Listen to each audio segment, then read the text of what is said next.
It is a scientific phenomenon that twins separated at birth, even fraternal twins, often exhibit identical behaviors, although they never knew each other growing up. Perhaps most remarkable is that they often have identical political leanings, no matter how radical and dangerous. Sit back as we present a real-life example of this phenomenon where two people, believed to be fraternal twins separated at birth, are reunited in Washington, D.C. in the United States Congress.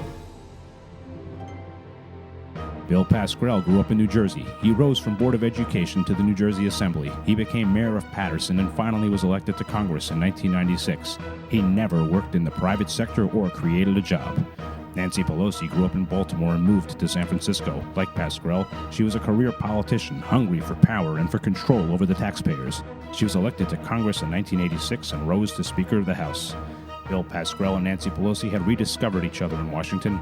Both were career politicians, separated at birth, reunited in the United States Congress. Let's take a closer look. Bill and Nancy both voted to burden future generations with debt with a wasteful $867 billion stimulus, failing to keep their promises that the bill would keep unemployment below 8%.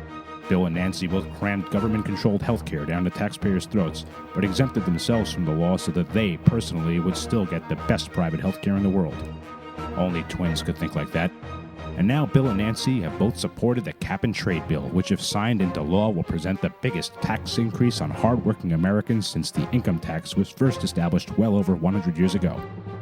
Historic deficit spending, historic government control of our lives, and historic tax increases. Bill Pascrell has voted with Nancy Pelosi 100% of the time. Bill Pascrell and Nancy Pelosi are just like twins separated at birth. They always vote the same way.